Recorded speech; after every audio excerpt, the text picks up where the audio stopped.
And welcome to another edition of the Double A Team on the Barroom Network. I'm Ken Fang, along with Stephen Nagishi. Welcome to glad to have you on this another Monday night, and a lot of things to talk about, a lot of things to discuss. Stephen, we also have a couple of guests tonight, and who do we have on the show?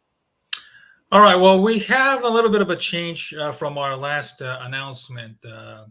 We were supposed to have Eric Winalda tonight as a first guest, who's a former U.S. men's national team soccer player and a legend, which is in conjunction with the U.S. men's national team making their final 3 games in the Qatar World Cup qualification, and somebody who's represented the country and is a very ardent critic of the U.S. Soccer Federation and the men's team.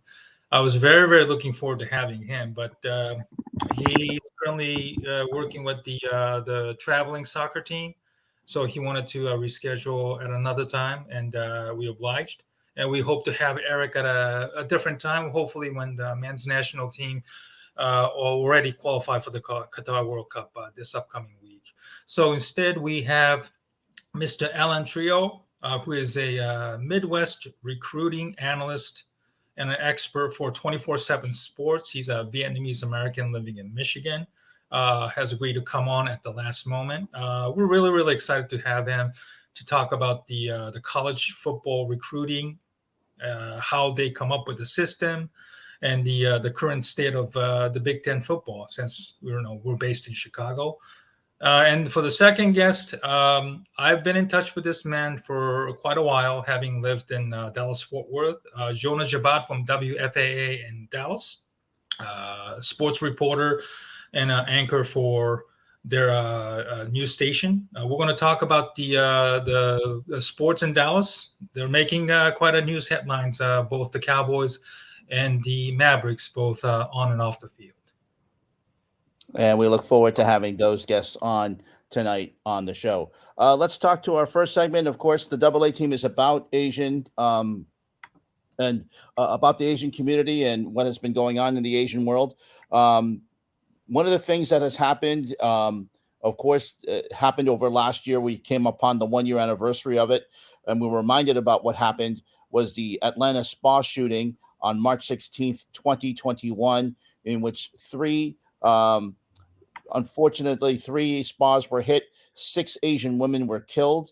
8 people overall were shot, and it's something that haunts the Asian community to this day. There were commemorations about this over the weekend, and they were really great to see.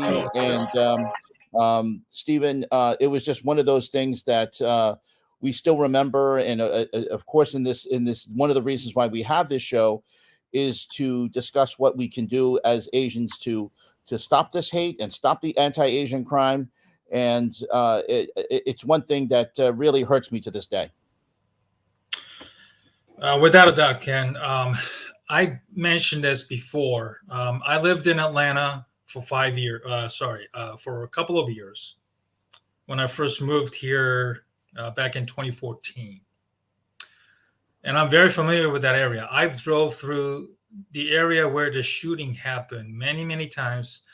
My final several months in Atlanta, I used to live not too far away from the where the spa shooting took place. So I have a very vivid memories of driving through those areas myself. And it hits me really, really hard, Ken. And it's also shocking how fast time goes by.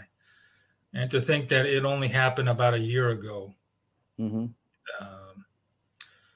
And it's something that, does haunt me as somebody of who used to live in that area, and have a very fond memories of living in the Atlanta area myself. We see the footage over there, and it just brings back horrific memories of what people had to witness. The targeting of the three spas, the targeting of the women, of the people, customers, and employees who were shot. You see the pictures of the women who are the victims there. Six of them who died, and I'm just uh, to this day and still shocked over the hate that this anti-Asian crime that occurred. And you see the suspect there. He pretty much knew who he was targeting, and we certainly hope. That's why we have this show, Stephen, is to bring more awareness to the Asian community and hopefully stop the incidents like this. Absolutely. There are very few people working in the sports and entertainment industry. And, we talk about these things from time to time because the media have a powerful influence on how we're being viewed and how we're being portrayed, historically in the movies and television, which were very, very unflattering. And, to this day, sometimes it's how that stigma still carries on uh, within our community. And you have COVID um, that has destroyed the killed people, economy, and everything all around the world. It just adds more stigma and pressure to our community. And as an extension of that, what we saw also on the 1 year anniversary of the shootings was Asian actress Karen Fukuhara, who is on starring on the Amazon series The Boys, was attacked. We don't know exactly where she was attacked, whether it was in Los Angeles or in Austin, but she was also attending the South by Southwest conference this week in Austin. So she was assaulted and hit in the back of the head. She says she's okay, but really something like this, Stephen. Again, we see things like this. We see not only the crime against Asians, but also against the black community as well. And it's we hate to talk about things like this, but this is why we have this show to bring awareness and also to say stop. We need to stop this because we're all in this together, and we all want to be show you the fact that as Asians we love sports and entertainment as much as anybody else. But when Asians are targeted like this, it just really it really sets us back. Oh, without a doubt, without a doubt. And we've had very difficult conversations with our guests. Um, Asian Americans working in the sports and entertainment industry, which unfortunately there are not a lot.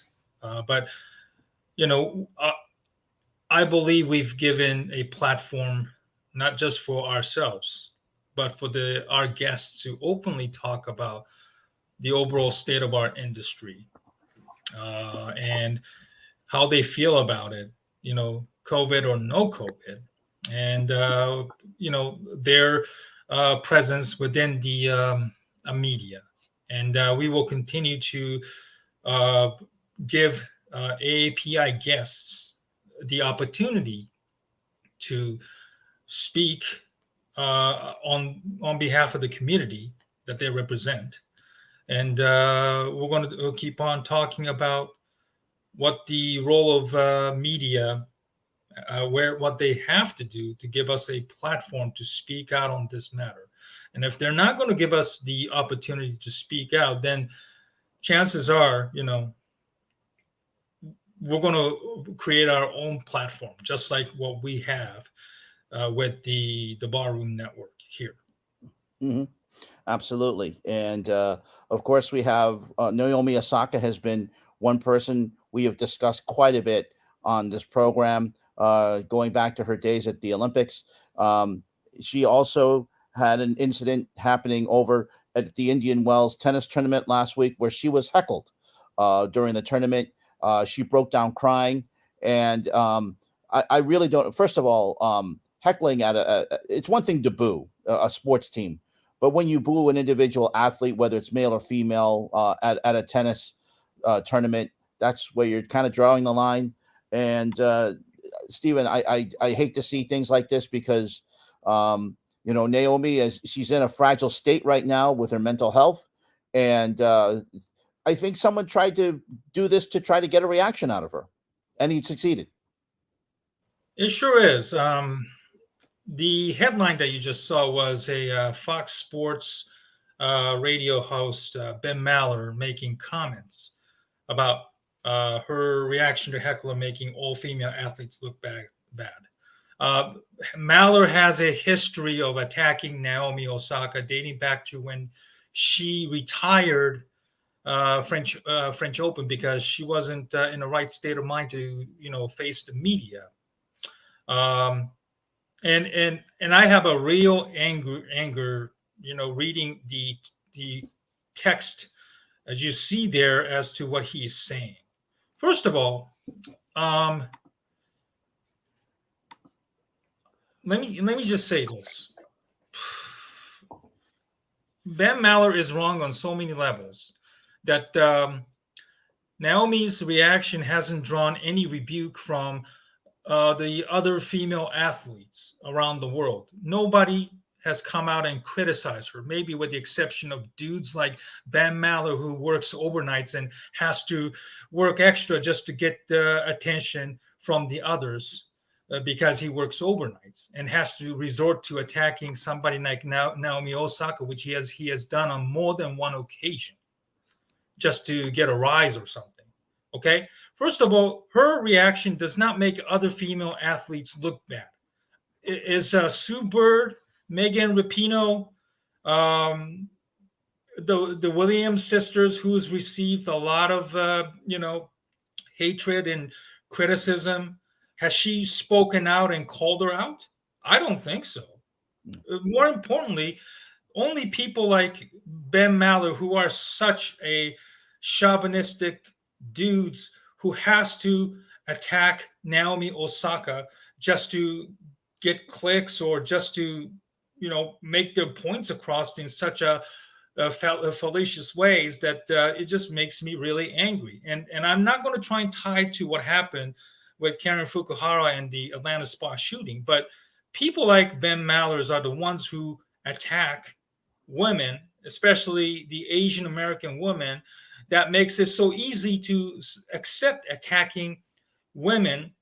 And considering what we have dealt in our community for the last couple of years, ever since the pandemic has happened, it's a dangerous message that people like Ben Maller are sending, that attacking Naomi Osaka is a justification as to supporting other female athletes, when he has shown no significant voice in voicing out the victims of Larry Nassar's or U.S. women's national team fighting equal pay and stuff like that. Because I have never heard anybody like him or the Darren Rovels of the world speaking out in support of women's equality and women's rights in sports. So I don't want to hear people like Ben Maller, using Naomi Osaka attack as some sort of a justification of what he's doing. Mm-hmm. Absolutely. I mean, what Ben said, we don't endorse here at all. We also, it's one thing to attack an athlete saying, he or she isn't stepping up or criticizing them for their performance, but then just to say, to make the comments that he did after she tried to call out the fan for heckling her. I mean, again, you're trying to use your platform to get attention on an overnight slot, which isn't heard by many people, by a lot of third shifters and maybe shut-ins. So yeah, you have to consider this sort, Stephen. But we're also glad to call out this behavior. Right. It's sickening. The sports media, which is very male-driven media. And Aldo pointed out that Osaka did it to play the victim and make money because victimhood is a moneymaker. It is reprehensible. I totally agree. What did he have to say anything about Simone Biles when she openly talked about her mental state during the Olympics and when she had to retire from one of the competitions, which turned out to be her final ones? I don't think so. I mean, is there some sort of a double standard because Simone Biles is considered more of an American, whereas Naomi Osaka is a biracial female of Asian descent? Is Ben Maller, you know, is he making himself look like a racist without saying racist stuff? This is one of those things. And listen, I'm not going to have people like Ben Maller on our show to make some sort of an excuse, because obviously he thinks he's too big of a guest to even come onto our show. But we're going to continue to call out these people. This needs to be brought up, because if we don't bring it up, somebody else will eventually. Yeah. And we want to make clear that Aldo didn't say those things. He's just quoting what Ben Maller said. But Aldo did say that it's just reprehensible just to make these type of comments. So thank you, Aldo, for coming on, and we want to make that clear. Yes. Our other issue topic we like to bring on in this segment, of course, what's happening between Russia and Ukraine. We did talk about this 2 weeks ago. The UK government has sanctioned Roman Abramovich, who is the owner, or was the owner, of the Chelsea football team in the English Premier League. He is looking to sell the team, and the Premier League. Technically, he's sanctioned now, so he cannot sell the team. He can't sell the team. Okay, so basically, it's just basically in limbo. So the team is basically in limbo. I think.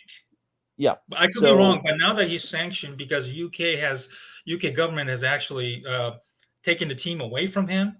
I read stories about Chelsea being so broke, or at least close to being broke, that their team credit card has been stopped. They're actually talking about flying to Spain with the rival Manchester City in the quarterfinals of the Champions League, because I believe Chelsea's playing Real Madrid, and Man City is playing the Real Madrid's rival team, Atletico Madrid.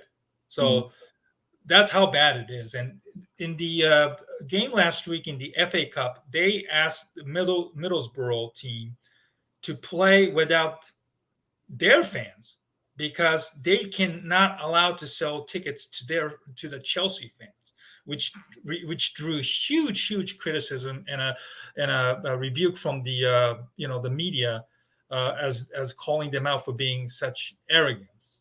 So Chelsea's in a huge trouble right now, because they also have a $1.5 billion loan that Abramovich has said they will probably write it off. But obviously the Premier League and the FA and the UK government are going to investigate if that's even remotely possible within the law and all of that. Yeah. And Abramovich, who spent a lot of money on Chelsea, helping them to bring championships galore. And as a Chelsea fan, it hurts me to see this, but also at the same time, seeing sanctions against oligarchs is something that has to be done by the Western world in regards to what's going on in Ukraine. But at the same time, there is a local angle to all this, Stephen, and let's bring that up. In fact, the Ricketts, who the Chicagoans know and love as the owners of the Chicago Cubs, are in talks with the possibility to buy the Chelsea Football Club. It's going to be interesting to see what happens. You also see Jets owner Woody Johnson is also thinking about bidding as well. American interests have been buying up the English Premier League. For instance, we see this with the Red Sox ownership led by John Henry that owns Liverpool. So this is not there is precedence for this. It's going to be interesting to see. Do you think the Ricketts are actually going to be coming out and buying Chelsea at all, Stephen? It's an interesting story, because first of all, there's also the Glazers who own the Manchester United and the owner of the Tampa Bay Buccaneers. They also own the team as well. Right. And then the Buccaneers obviously have had more success, and the amount of money that the Glazers have taken up loans to buy the Manchester United, and then the lack of success ever since they took over, has been a huge criticism by the Manchester United fans globally. So the Ricketts obviously are not in good standing with the Cubs fans, including myself these days. And teaming up with a local billionaire, Ken Griffin, to buy the Chelsea club. I'm not really quite sure where the ideas, who came up with the idea within the Ricketts family. I don't know what kind of synergy they're thinking about, because obviously the Cubs and the Chelseas, other than the color blue, they share obviously nothing in common. And you have Woody Johnson, who was a UK ambassador under the Trump administration, and you mentioned the Jets owner. That might have a little bit of more of a leg up because he was in UK and know, the country and the atmosphere a little better. But there's also a Saudi-backed group that are interested in buying, because Boris Johnson, the UK's prime minister, recently met up with the Saudi officials to perhaps buy oil from them. And we talked about sports whitewashing on this show previously with the Olympics and everything, with the FIFA as well, the World Soccer sanctioning governing body that has been criticized for, being too lenient to Russian,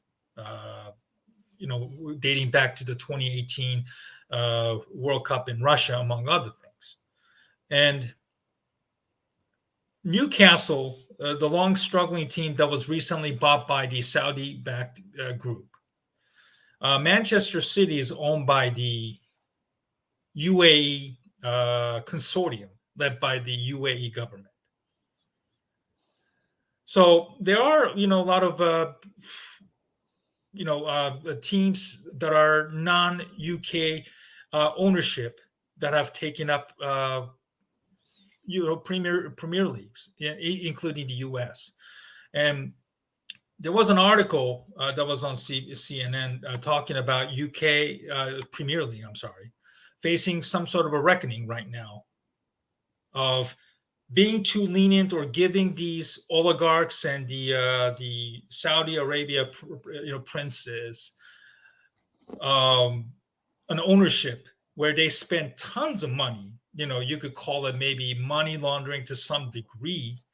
The Saudi Arabia executed 81 people about a week and a half ago, I remember, and they own Newcastle. And the fans of Newcastle and Chelsea, they complained about their teams being unfairly targeted. We talked about Chelsea's sanction with the Abramovich no longer in control. And the fans were openly complaining about things like that. So, sometimes it's hard to ask morality for, sports fans like all of us to be aware of, who the people behind control of these owners. And, it's probably fall on deaf ears to some degree as well. But obviously, sports should not be used for whitewashing tools for whether it's the sanctioning government bodies or the owners of these clubs, wherever the money that they're coming from, because it just makes it look bad for everybody involved in this. Mm-hmm.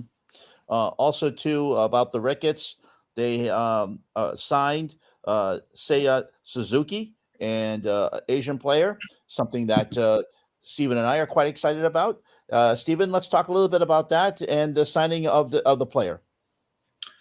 So he played in the MPB in Japan.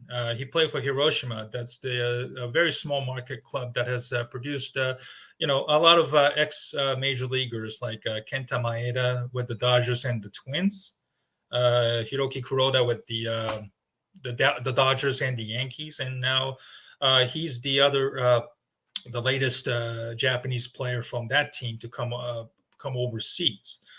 He's a great hitter. Really good on-base percentage guy. When you think about a Japanese hitter with the Cubs, we only remember Fukudome back in 2008. Kosuke Fukudome, sorry. He started very, very great. He even went to the All-Star in his first year. But after that, his career really fizzled. Unfortunately.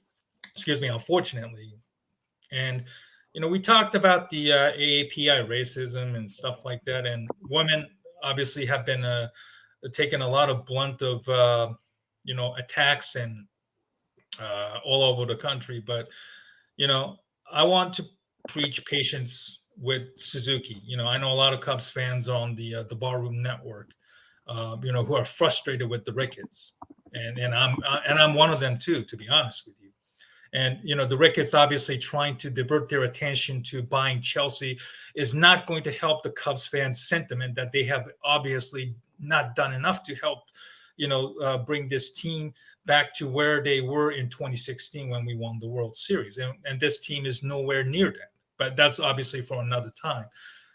With the sentiment of AAPI racism at an all-time high, it wouldn't surprise me if some drunk fans in the bleacher seats, yell out, racist, obscene, obscene gestures or words. Maybe he probably don't understand English well enough about it, but maybe somebody that on his team might hear some real stuff, and hopefully the Cubs will be there to speak out on those matters if and when that happens. I certainly don't want that to be the case, but if and when that happens, I hope the Cubs will take necessary actions, and I hope the baseball world will take necessary actions against those when it happens. We'll be keeping an eye out for that in the coming weeks, and especially when the baseball season begins. Our first guest is ready to join us. We will have them coming up after this message as we continue on the AA team on the Barroom Network. And don't forget, we'll also have an announcement about the show coming up at the end. I just wanted to mention that, but that's one way to keep you make sure you stay tuned. So that's all that coming up on the Barroom Network. This is the AA team, and we'll be right back after this.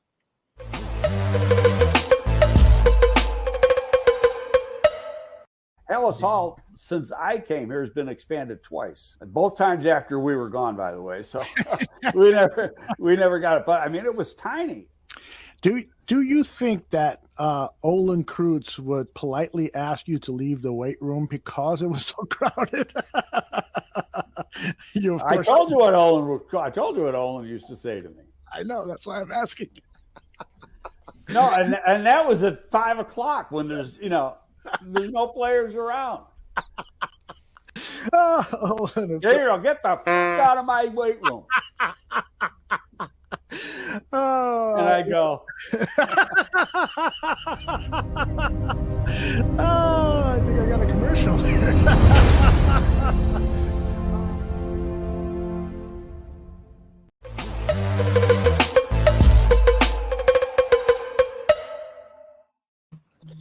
We are back on the AA team here on the Barroom Network. Ken Fang along with Stephen Nagishi. Let's bring in our first guest. Stephen, let's bring him in.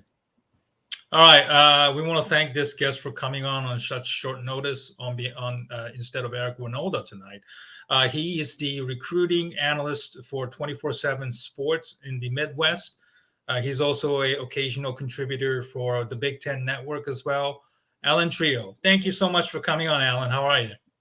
Hey, doing well. Thanks for having me. Did I pronounce your last name correctly? It's true, like true and false. Oh, okay. Allen Trieu. My apologies there, sir. It looks like Trieu. But thank you so much for coming on such short notice tonight. We appreciate it. Yeah, not a problem.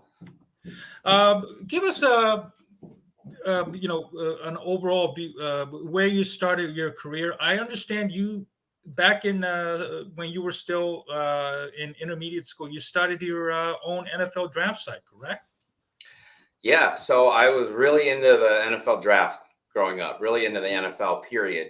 When other kids were doing whatever else, doing coloring books and things, I was actually making mock drafts and writing them out. My mom still has some of them. I wanted to be Mel Kiper. That was my dream. So in 8th grade, everybody had to make a website in class. I decided to make mine about the draft, wrote about the draft and watched games and wrote scouting reports and things. And it led into, career. I got credentialed for the NFL Combine a couple years later and went there as a teenager, as a young man, and kind of then transitioned into recruiting a couple years after that. Alan, talking about the draft, of course, the NFL is a 24/7 news beat, and pro days are coming up right about now. We're seeing them all popping up all over. Even Liberty is having its own pro day along with their own, the major colleges. What's it like to having to now, instead of just going to the combine and seeing the draft prospects, having to worry about also covering individual pro days all over the country?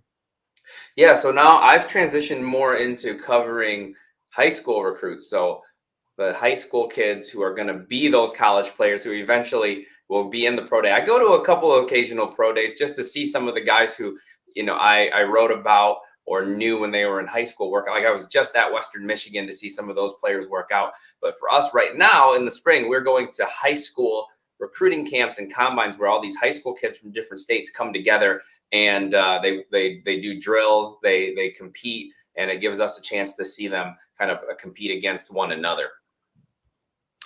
So transitioning to covering high school recruiting, which obviously really all year round thing now, with the the internet and the television. We know about the 4-star, the 5-star ratings for the recruiting and stuff like that.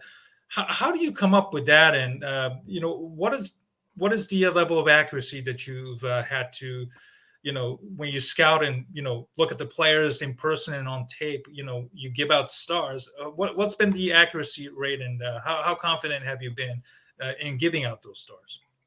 Yeah. So first, in terms of how we come to them, the first level is obviously their high school film, which is much easier to come about now. They all put them on a website called Huddle, or they can share them digitally. When I first started, we had to try to get them all to mail us VHS tapes and DVDs, which was a lot more difficult than just clicking a link. Now we can even watch. I mean, we can stream high school games every single Friday night from the comfort of our own homes. We still go out to the games, but it's much easier now to watch those back and have archives. So we start with the film.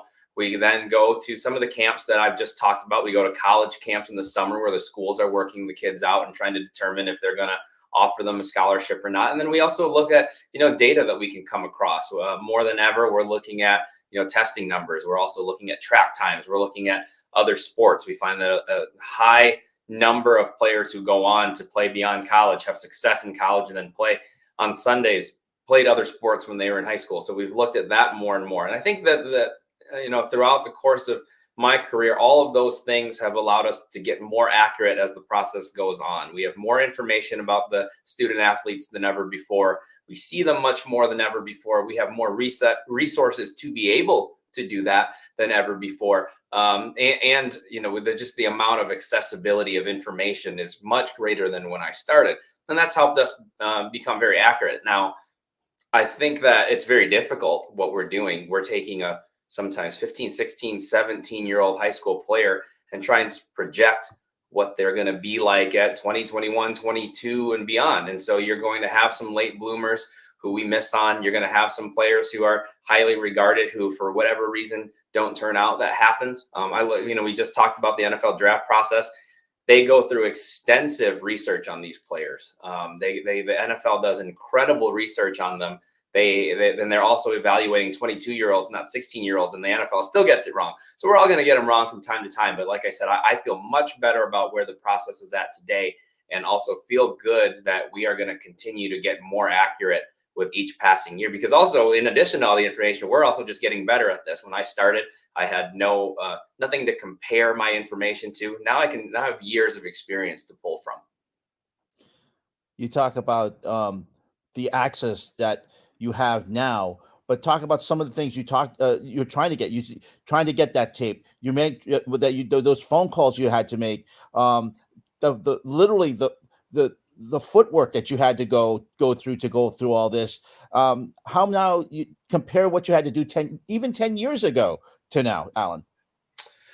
It's very difficult. And now, 24/7 Sports, we're owned by CBS Interactive. It's a big deal. People turn on ESPN and they can see, the All-American games. People are very aware of recruiting and what recruiting sites do. When I first started, to call up a high school and say, hey, I'm from such and such, and I need you to mail us a video of your best players, people weren't that familiar with what we were. So sometimes it was difficult to get the high school coaches or the parents of the players to even trust us enough to send us this information, or even try to understand why it was important. A lot of the time that's what they would ask us, like, why do I need to do that? Why do I need to send you this information?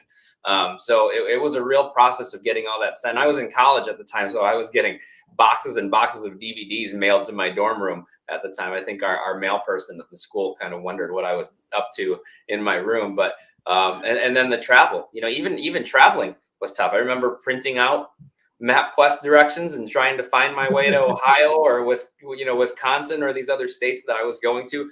Everything is a lot easier now. And then I would have to find a way to get a hold of these kids. Now they're all on Twitter. They all know where to find me. They have, I can email. I can do a lot of different things now. Back then, sometimes it was really, really hard to just track down contact information for a student athlete. I see. Who is the biggest, as a recruiting coordinator, analyst, who is the biggest star that you got right and, who you got wrong from the Big Ten and or somebody from the Midwest that you cover? Yeah, so it's a good question. I remember the ones I get wrong a lot more than the ones I get right, because those kind of stick in your crawl. Right. I would say TJ Watt's probably one of the biggest ones that I got wrong. It was hard he was in Milwaukee, Wisconsin. I did go up there. I saw him in a practice, and he was like 195 pounds at the time. I think he was playing wide receiver, tight end, and it was just hard to see that he NFL, outside linebacker, pass rusher at the time. There were definitely some things that, looking back on it now, I should have looked at and been able to get that one closer to correct. But he was one that was tough, and I'm a big Pittsburgh Steelers fan, so I feel that one every single Sunday when I turn on television, because I'm rooting for him now. But I wish I had gotten that one right. In terms of the ones that we've gotten right, there's been a lot of them. A lot of top recruits who have turned out. I'm most proud of the ones because there's competing websites that do this, where we were the only ones who were out there on a guy, like a Devontae Parker, who was a first-round pick. When I was at Scout, we were the only ones that had him as a 4-star. Darren Lee was a first-round pick, who we were the only ones that had him as a 4-star. Tyler Linderbaum, who's going to go in the first round in this draft, he was really kind of in he's from Iowa, only had Iowa and Iowa State looking at him. We, invited him to our All-American Bowl and rated him as a pretty high 4-star, even though he really didn't have a whole lot of schools looking at him. That's the one in this upcoming draft that I think I feel most proud about, was Tyler Linderbaum. Oh, the center from Iowa. Yeah. He wasn't really a big-time recruit, and we liked him. We identified that one. And like I say, we are selection partners for the All-American Bowl in Texas, and we invited him down there and rated him pretty highly. One thing about high school football is, and you talk about the access, is the fact that a lot of these games now are on ESPN and a lot of networks. But one team that seemed to slip through the cracks was Bishop Sycamore, which was a team a fake high school, and now going to be apparently the subject of many documentaries. Alan, what is your reaction to when something like that happens? Well, it's extremely unfortunate, because I actually knew some of the kids who were on that team and had covered them previous when they were at other schools. And the kids are real kids. They're legitimate, and some of those guys were really good players. So, I think some people wondered who are these kids that are out there on the field. They had several guys who were talented enough to play at the major college level, where this has now damaged the reputation to where I don't know if those guys are going to end up playing anywhere. And actually, Bishop Sycamore achieved probably the most prominence because they got themselves on ESPN. But their story, it's happened in other places. There's other of these kind of prep school, charter schools that are popping up in other places where, I've heard some other stories about this happening to kids. And it's extremely unfortunate, because these kids are, at the moment, they kind of took advantage of some of the desperation that these kids had. Right. COVID-19 shut down recruiting camps for a long time. In some of the states that I covered, like Illinois, they didn't even play a fall season 2 years ago. They had to wait until the spring. And so kids really didn't know where to turn to in order to get recruited, and they really took advantage of that situation. So extremely unfortunate, because like I said, I think there was maybe some misconception about who the kids were on that team. They had some real, actual college prospects on that roster. Mm-hmm. And also the fact too, as you mentioned, this is the tip. They just happen to get on TV. There's other programs that unfortunately, as you mentioned, prey on kids who are wanting to get to the next level and hoping to find themselves in college.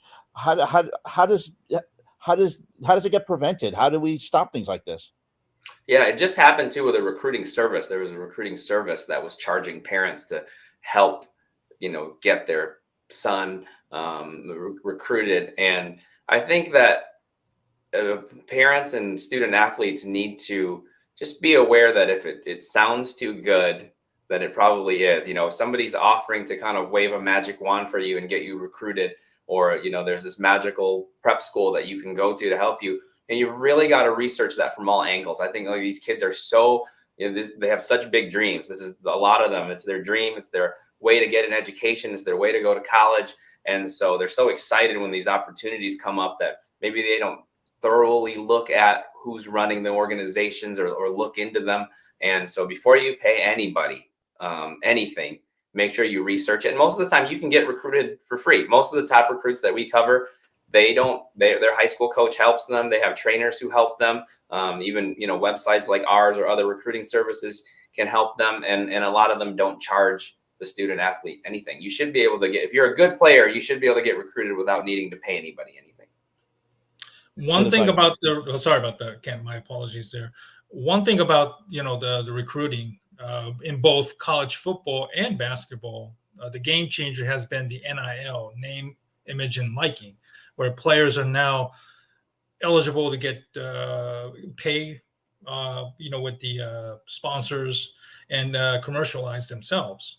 I wanted to know how much did that impacted the recruiting game, and where does Big Ten stand in comparison to other Power 5 schools like Pac-12, SEC, among others? Yeah, so it has already made a big impact.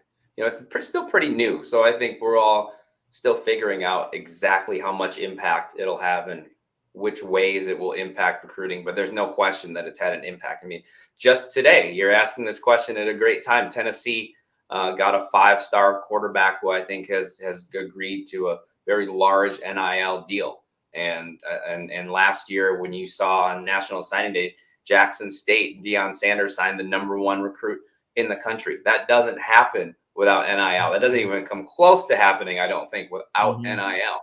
Now, we talk to the high school student athletes all the time. I was just at a recruiting camp over the weekend. They all bring it up, when they go visit a school.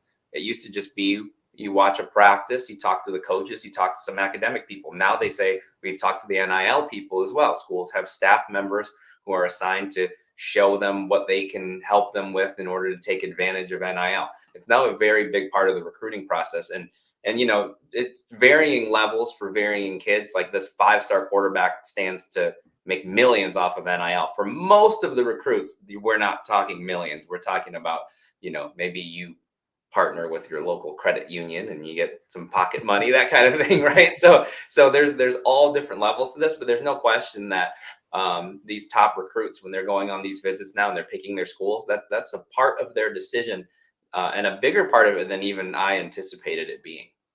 Mm-hmm. Where do you see it coming down, though? Do you see this calming down at all, or are we right now basically in a wild, wild west situation with NIL? I think that I would think that they're going to have to at least talk about regulating some of it.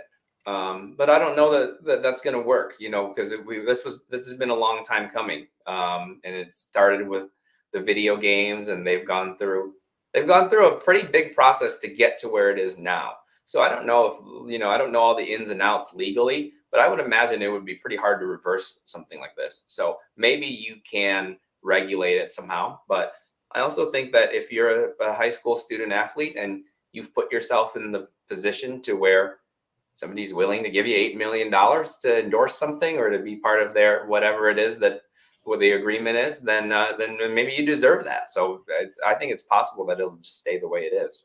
Mm-hmm. I wanted to ask you, covering, college football as an Asian American person. We had Mikey Chin, when we started our show, who covers the Irish, Fighting Irish for the Irish Wire. There are many Asian Americans obviously playing. in college football or much less in the NFL. And I wanted to kind of ask you, when you started as a very, very young age to where you are now, and obviously the kind of experience and maybe the pushback you might have gotten because you are an Asian American, and where we are as a society today. Sure. And when I started, it was that was like very unusual, especially within recruiting. There were Asian Americans in sports media, and there were starting to be more Asian Americans involved in football. But when I was growing up, it was pretty much like I turn on the TV and I go, okay, I root for Norm Chow, and maybe not many others, right? I can't sit here though and say that it had a huge effect. I don't really feel like I didn't really experience too much discrimination or anything like that. Maybe a comment here and there throughout the course, or people saying, hey, you're kind of not what I expected. My company, the company that I was hired by, Scout first, and that's now what merged into 24/7. I have to really thank them, because I was nothing like any of their other recruiting analysts. From my age to my demographic, I was a 19-year-old, Asian college student who they put in a position that everybody else was much older and more experienced than me. So I really have to thank them for looking past a lot of that. I knew going in that I was different. I wasn't what everybody was going to expect, and I did kind of carry that with me when I went out on the road. I did want to do as good of a job as possible, because I knew that there were probably some preconceived notions about me. I did play football growing up. I still get the question though, because I don't really look like a football player. People go, "How do you do your job? You didn't play, right?" And so I got those questions a lot. And so it always just, I never, like I said, I never felt like it was a hindrance, but it was definitely something that motivated me. We're speaking with Allen Trieu of 24/7 Sports. You see you see the slide behind him there, endorsing 24/7 Sports. Allen, what is it like been working for 24/7 Sports, and to have that huge CBS network behind you? So when you tell them where you are, when you tell kids, or you tell parents, or you tell coaches about what you're doing, they instantly know and have that recognition of who you work for.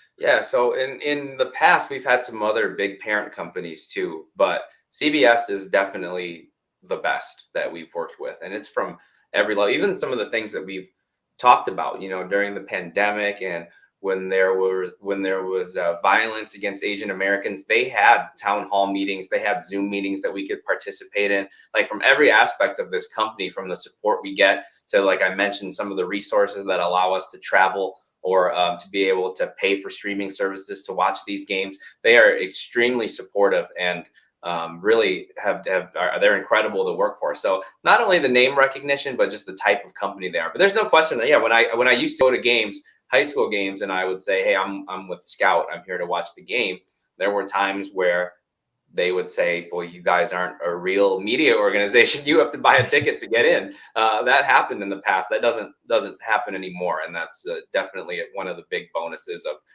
the name recognition, but also the recruiting industry getting bigger.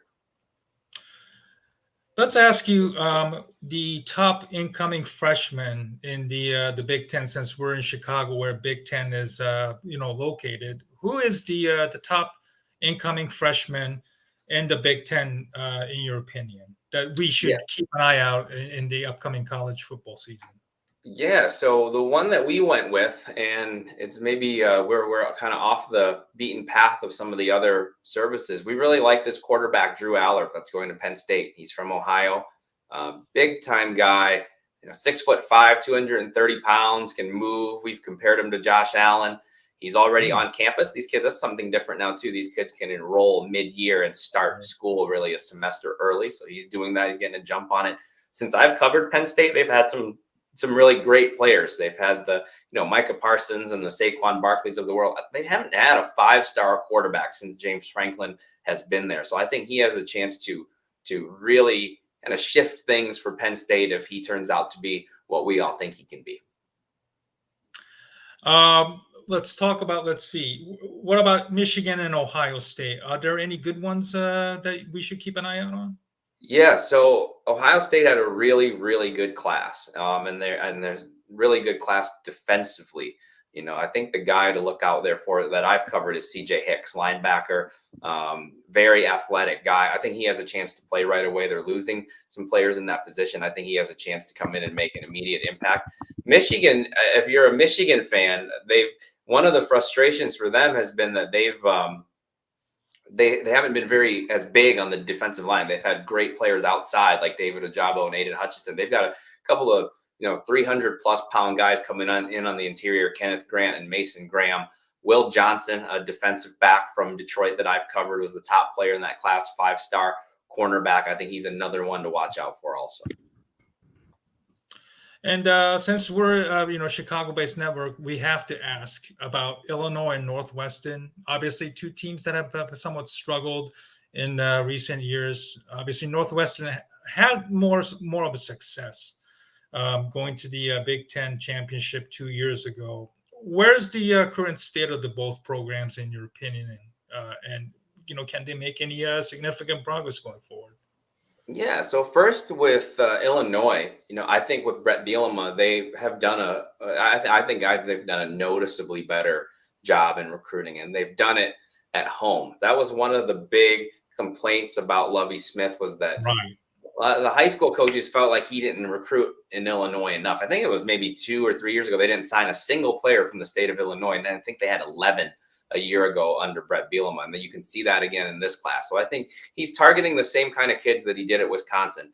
Not necessarily the top household names, but guys that they can develop, guys with certain body types and traits. And I think having that experience from Wisconsin, where Wisconsin honestly was one of the schools when he was there, they had a bunch of TJ Watts, guys that made the recruiting rankings honestly look bad. And I think they're using that blueprint again at Illinois of focusing on body types that they can develop.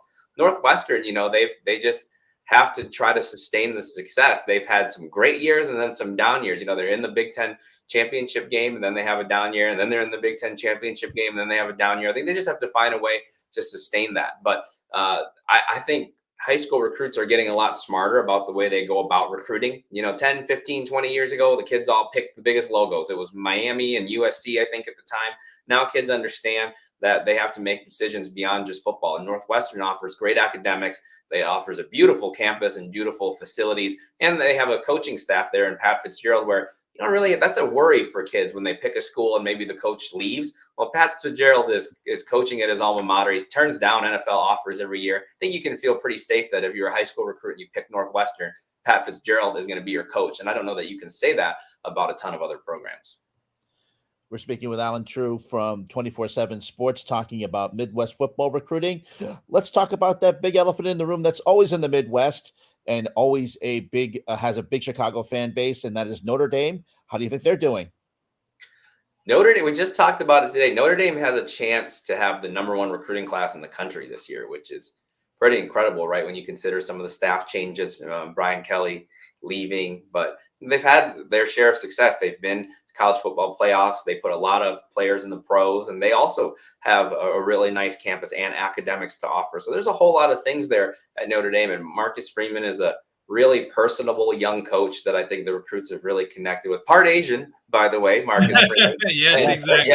Yeah. We claim him. We'll very much will claim him. Yes. And they're part Asian, if I'm not mistaken. Yeah, I will claim him even more when they have the #1 recruiting class. But he's doing a great job so far. The kids who go there have been raving about not just him, but their whole staff. And so then the last piece of the puzzle is they got to go win some games this fall and show that there's no drop off with the coaching change. But so far in recruiting, they are doing about as well as you can expect in this class, and still some big fish out there. 5-star quarterback Dante Moore from Detroit, a guy who I cover very closely. I think he's one of the big guys they're still going after, and they're in good shape with him right now. And who do you think has the top recruiting class in the nation thus far? Sorry, man. I'm sorry. I think you guys both. I couldn't hear the question. My apologies. Okay, go ahead. Sorry. Yeah. So, and who do you think is the so far? Which college and which school has the top recruiting class in the nation thus far?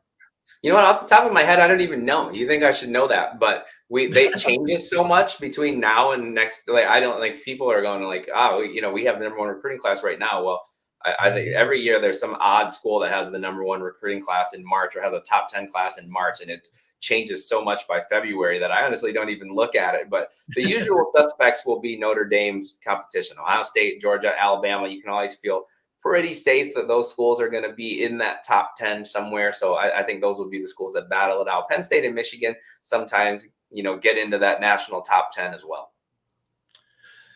We're speaking with Allen Trieu from 24/7 Sports. Before we let you go, Allen, we wanted to ask you, do you have any advice for any high schoolers or any parents who has, young athletes who are aspiring to be recruited by, top college programs? And what kind of advice do you have for them going forward in order to be, maybe discovered by you or anybody else? Sure. So the first thing is to focus on being the best athlete and the best student that you can be first, and then focus on getting recruited. Sometimes kids, I think, jump the gun a little bit and they want to be recruited so badly that they don't take care of all of the pieces to get recruited. So people always ask me, what's the first step to getting recruited? Well, and people laugh when I say this, but the first step is you have to be good at football. And sometimes people forget that step, that they think, you have to be as good of a player. You have to be really, really talented, honestly, to even get recruited at the Division III level. So do that first, and then go to the right places. Go to some college camps, get in front of college coaches, send your film out, and get a gauge for where you stand. If you've played against somebody who's been recruited, or you've played with on your own team, get a gauge for maybe what that person has that you don't have, or things you need to improve in order to get there. And then from there, I also think some great advice from me, I always say, don't necessarily look at the internet and the recruiting sites, even on my own at 24/7 Sports, because we cover pretty much the top of the mountain. And there's a lot of kids who go to college for free to play football, or go to college to play football at the Division II and Division III levels and the NAIA levels, who have great careers, get great educations, and have great experiences in college that a word never gets written about them on the internet. So when you look at 24/7 every day, I know some kids look at it and they go, man, I'm not getting what these guys are getting. Understand that what we're covering is really like the top 5 to 10 percentile. And there's a ton of kids out there who are going to get recruited and go to college and play football that don't get written about. So don't get tricked by looking only at the recruiting sites. There's a whole other world of recruiting out there. Very good advice from Allen Trieu. Let's bring in our producer extraordinaire, Aldo Gandia. He has a question for you, Allen. Hey, right. Allen. Great job. Just want to know which Illinois high schools produce the best talent. So if I'm about to have a grandson, so in about 15, 16 years, I want to send him to the best high school for football if he wants to play football. All right. So what part of are you right in Chicago, or are you in a suburb? North suburbs, Arlington Heights. Okay, so there's some good schools up there. Loyola Academy has really, really good football, and as evidenced by the fact that they've had, I think Pat Fitzgerald's kids might go there, and Olin Kreutz, who played for the Bears, his sons went there, and got recruited. So it's pretty good when those kind of guys are sending their sons there. Maine South, very famous for having good football. They produce a lot of talent. Within the city, I think the Catholic schools do a really good job. The Nazareth Academy, Brother Rice, the St. Rita's, you hear about those all the time. One public school that's doing a great job is Kenwood Academy. People might not know that one as much. They're kind of new to the scene, got a new coach a couple of years ago, and they are it's good to see, to me, a city school get recruited, because a lot of the suburban schools or the Catholic schools get recruited. The city schools don't always get recruited as much. They've done a really nice job there, although that's geography wise, you would be sending them way south. So maybe that's great. Thank you for letting me know that. I'll tell my daughter that little Aldo, although she doesn't want to name him Aldo, little Aldo will be going to one of those schools. Great. If I'm still doing this in 15, 16 years, you can email me his huddle link or whatever it is by then. Maybe it'll be like a hologram or something by that point. Yes. Thank you.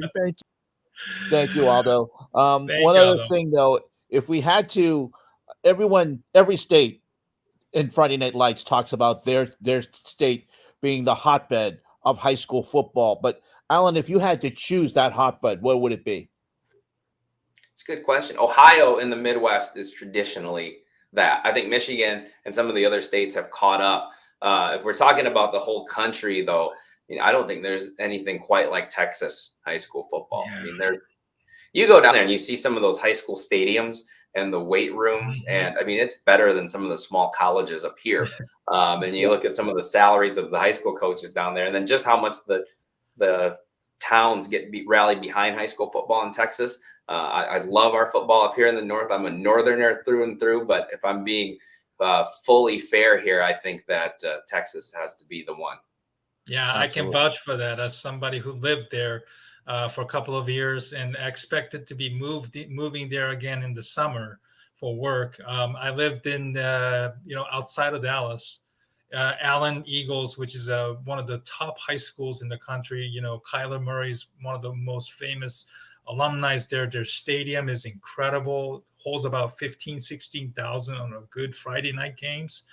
I'm actually going to move there, and I'm probably, if I can't get tickets, maybe I'm probably going to go there and see the experience, what it's all about. But I really appreciate you coming on, Allen, on short notice. I hope we treated you very, very well, and we definitely would love to have you again at some other capacities, and hopefully with more time. And we look forward to having you. Good luck to you in 24/7, and continued success. Oh, I appreciate that, guys. Appreciate you having me on. And if all those grandson turns out to be, maybe you can send him to live with you and he can play for the Allen Eagles. So, that's my parting shot. That's my idea for you as I'm leaving. Allen, thank you so much. And we'll talk to you soon. Thanks. Allen Trieu of 24/7 Sports, and talking about Midwest football recruiting, because this is a Midwest show. Why not? Coming up next week, we're going to bring in Jonah Javad of WFAA in the wonderful city of Dallas, where Stephen may be moving very soon. He just gave you a little preview of that. Well, that's coming up next as we continue on the AA team on the Barroom Network.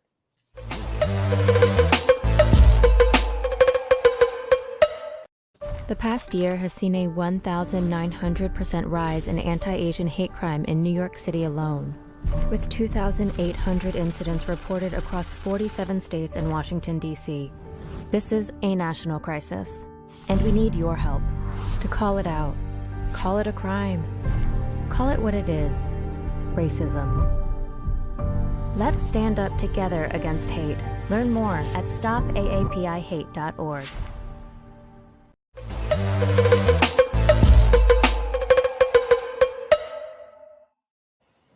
Some fantastic stuff in our last segment, talking with Allen Trieu of 24/7 Sports, talking about Midwest football recruiting. You got some very interesting insight on some of the incoming freshmen coming into the Big Ten. So that's some great stuff there, Stephen.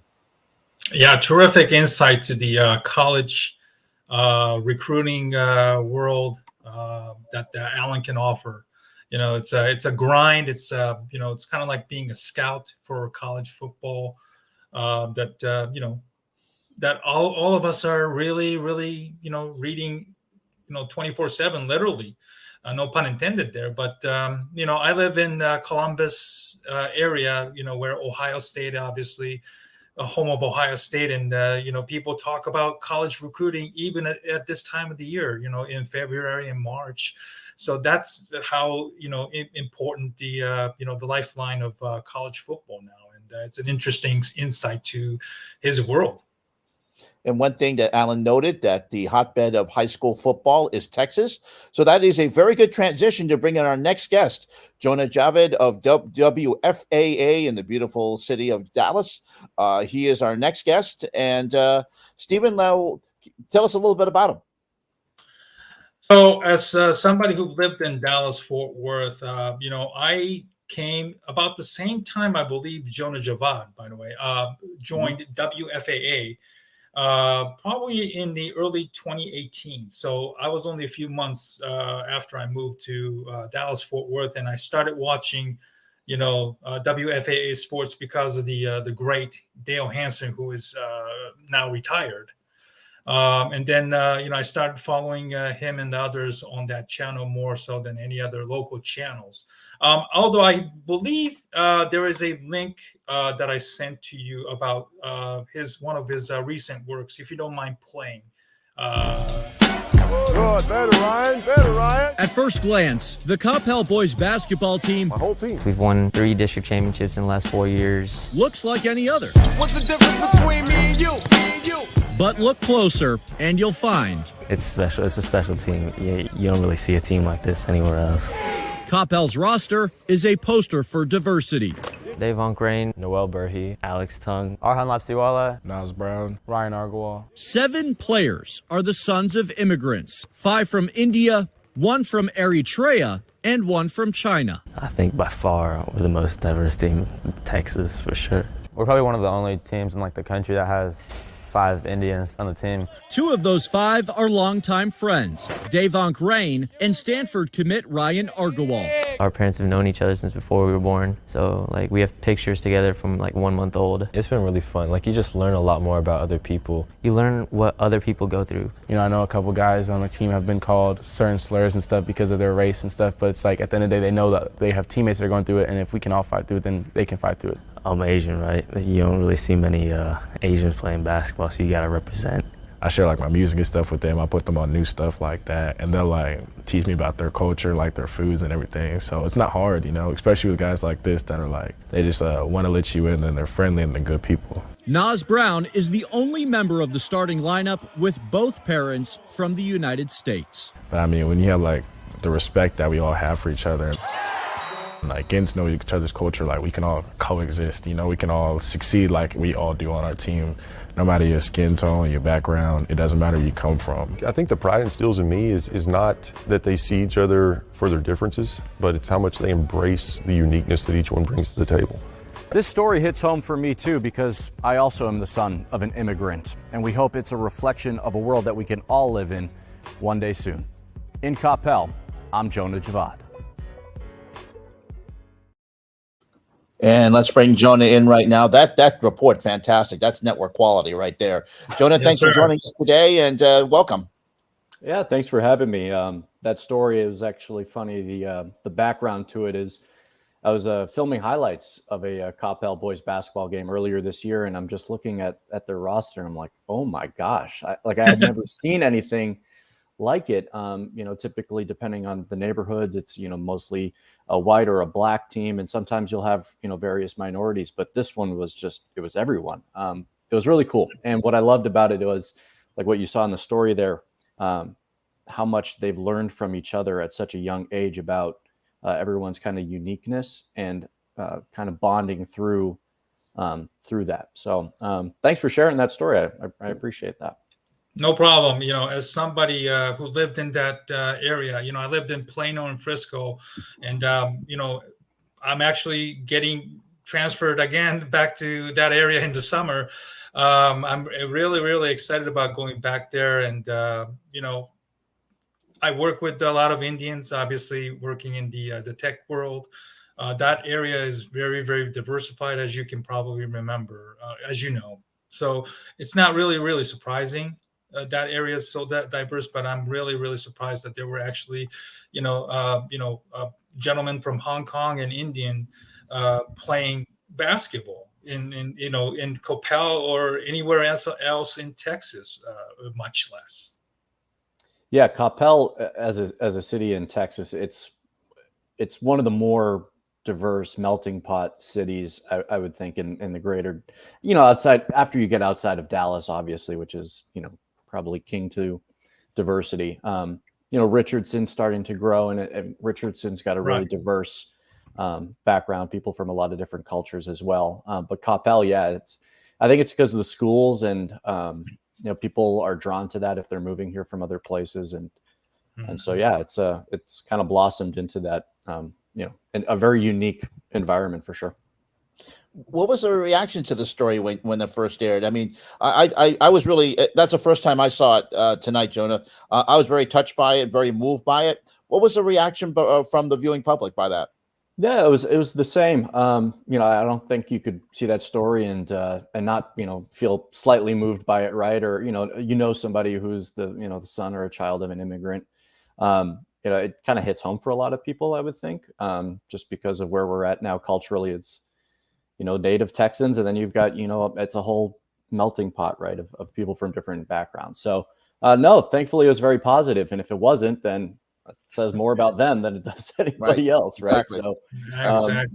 it was really cool. And the Dallas Mavericks play-by-play broadcaster Mark Followell tweeted it out and was very complimentary about it. Saw him privately the other day, and he was very happy about that story as well. And so we just, for those who don't know, I mean, that's kind of the stories I try to find, right, is things, human interest, but it's more on a level up, so to speak. And it's only a story that as you mentioned in your broadcast, you can cover because of your background of being a Persian reporter. One other Persian reporter that I think a lot of us within the network are familiar with is Leah Rahimi, who is the NBC Chicago formerly. I'm sorry, she works at the NBC Chicago, also works at the 670 The Score for a lot of us Chicago fans that are familiar with. Tell us about your background. Yeah, I mean, it's pretty common Persian background, first generation. It's funny you mentioned Layla. Layla is actually a friend because, shockingly, the Persian American community is not all that large when it comes to media. So right. She used to work there in the market as well. She did. I didn't know. I hadn't just attended there. Yeah, I hadn't arrived yet, but she used to work with some friends of mine. I think it was in Austin or something like that. So I've kind of followed her, and we finally met a couple of years ago. Very nice. Glad she's doing well in Chicago. But my background, it's pretty common. My dad moved here from Iran around the time of the revolution. Went to college at Georgetown and just kind of figured it out. How to figure out life, kind of just away from home. And so ended up meeting my mom in law school in just outside of Boston, and that's where I grew up. Spent first 18 years of my life growing up outside of Boston. Then went to school at the University of Missouri. Got a great job out of school covering the Buffalo Bills and the Buffalo Sabres for the NBC station in Buffalo, WGRZ TV. 5.5 years there, and then fortunate to get the opportunity here at WFAA in Dallas, working for Dale Hansen. What was it, for 4 years, and our incredible team, top-notch storytelling, reporters, everything. If you know WFAA and what they stand for, so it's very fortuitous, and for Persian Americans like myself, or at least ones that work in media, it's kind of a very common story you hear is, they move here around the late 70s, find a place to live. It could, a lot of LA, a lot of Persians are in LA, some are in Houston, other parts of Texas, and then a lot of them on the East Coast as well. So I happen to be one of the East Coasters and have now migrated my way to Texas. You've grown up in you've worked in three sport hotbeds. Boston, I'm in Rhode Island, so I know that area very well. Going to Western New York, where I think the Bills are a religion. And now you're in Dallas, where we talk about high school football. And of course, you're working where the Dallas Cowboys are 24/7, probably a 48-14 beat. Well, hold up, Ken. Are you saying that the University of Missouri is not a hotbed for sports? I don't believe my ears. Well, it's a great journalism. I am thinking there's this powerhouse program. Yeah. Oh my God. Well, we can't forget about the journalism, grads that have come out of the University of Missouri. So, thank my you. apologies. Some love for Mizzou, because it's definitely not showing up athletically lately. But yeah, it's been crazy to kind of see the sports from different towns. I mean, obviously growing up in Boston, it's madhouse, right? And sports radio is massive, and fans are nuts. And then going to Buffalo, I thought I had, kind of seen what fandom was like. And then you cover the Bills for 6 years. and you see them end the playoff drought. That was my last fall there, was them finally ending that 17-year playoff drought. And it was incredible. I mean, you're seeing fans lined up outside at the airport to welcome them back, after losing in the playoffs. I mean, it's just, it is, a religion is very much how I would put it. Some people like to call the Bills the college football team of Buffalo, because it is very much kind of like that Alabama, LSU type of feel when you go. A lot of grass lots. It feels very vintage and not watered down, like throwing a stadium downtown and, just kind of a parking lot party. It's very cool. And that experience is, I'm really grateful for it, because when I first got the job there, I was just hyped to cover NFL and NHL. I mean, I was barely 22 years old when I started, and Lord knows I made a lot of mistakes during my early years there, just because I had to kind of figure it out as I went. And, I didn't have the luxury of doing that in market 180 where maybe people wouldn't see it. So a lot of my mistakes got put on blast, and that rightfully so. It helped me kind of grow up and mature. But I'm so grateful for the experience to cover those teams in that market, just because of what I wish every young reporter could go do that, because you see what it's like to cover teams where the fans know more than some reporters. I mean, it was crazy. I was like, there's no way these fans are as educated or informed as somebody who works at. Nope. There are some that are probably more informed and smart about the things going on than reporters covering the team. So that was an incredible educational experience for me. And then, I got to Dallas, and it's been an adjustment, just because, people take their sports a little differently, and there's just so many options here. Sure. And people from way all over the place. There's families move here. They don't necessarily care about the Cowboys or care about, that team or this team. And so it's great because there's so much to cover, but it's tough because there's not like a Bills where everybody only cares about that team. So it is, it's kind of a give and take when it comes to a content perspective. Mm-hmm. We're speaking with Jonah Javad of WFAA in Dallas. And one more question I'll ask you about Western New York. Of course, something about Western New York, of course, you have not only you have the big market feel with the Bills, but also it's a little bit of a small market and community feel. It's like also covering the media there is like is his own beat, because you have Alan Pergament of the Buffalo News covering everything like that. Did you happen to be a subject of any of his articles when you were there? I joke that I kept Alan Pergament employed for 5.5 years. I mean, it was like every week he was writing something. Sometimes some things were fair. Some things I still stand by that weren't, but that's okay. But it's Pergament used to write a lot about us. But to his credit, he also wrote a very nice feature about me and my now wife as we were leaving Buffalo, because it was like a growing up love story is how I would call it, because her and I both moved there when we were 22 and kind of grew up there during our 20s, and then ended up leaving, and but we still have a soft spot for Buffalo and still call it home in a lot of ways. So to answer your question, yes, old Perg, he owes me some commission checks, that's for dang sure. So he's a media critic with the Buffalo News. Is that right?